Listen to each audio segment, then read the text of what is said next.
Today, we're unmasking one of the biggest scams in Silicon Valley history.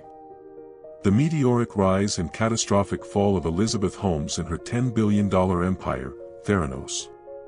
If you're intrigued by tales of ambition, deception, and a $10 billion scam, make sure to hit that subscribe button and ring the bell for more fascinating stories.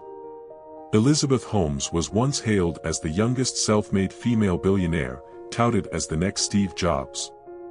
But behind the facade of her revolutionary blood testing company lay a web of deceit and danger. Let's rewind to see how this incredible story unfolded.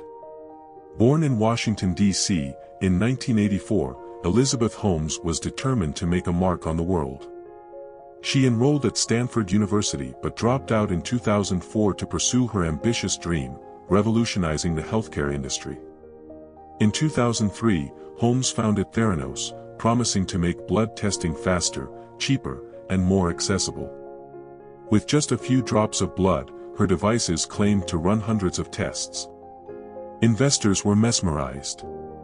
By 2010, Theranos had raised millions, and Holmes' charisma drew high-profile backers like former Secretary of State George Shultz and General James Mattis. By 2013, Theranos was valued at $10 billion. But behind the scenes, the reality was starkly different.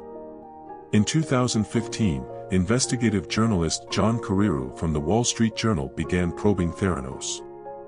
What he uncovered was shocking: the technology was a sham. Whistleblowers revealed a culture of secrecy and intimidation within the company. We were pressured to hide the truth. The devices didn't work, and the results were often inaccurate. Patients' lives were at risk, revealed one whistleblower. This marked the beginning of the end for Theranos. In 2016, federal regulators and the SEC started investigating. The facade crumbled as Holmes and her company were charged with massive fraud.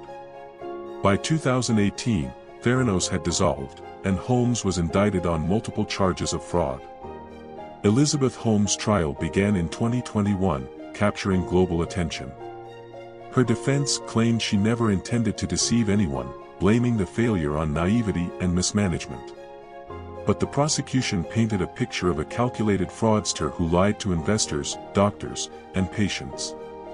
In January 2022, the jury found Elizabeth Holmes guilty on 4 counts of fraud against investors, while acquitting her on charges related to patients. Holmes faced up to 20 years in prison for each count. The trial exposed the culture of Silicon Valley, where ambition often trumps ethics, and highlighted the need for greater scrutiny and accountability in the tech industry. Holmes' sentencing in November 2022 marked a significant moment in corporate fraud history. She was sentenced to 11 years in prison, a verdict that sent shockwaves through the startup world. The judge emphasized the gravity of her actions, noting the widespread impact of her deceit on investors, patients, and the public's trust in the healthcare industry. Now, what do you think? Was Elizabeth Holmes a visionary gone astray, or a manipulator from the start? Drop your thoughts in the comments below. And if you enjoyed this deep dive, don't forget to like, share, and subscribe for more stories that reveal the hidden truths behind the headlines. Until next time, stay curious and stay informed.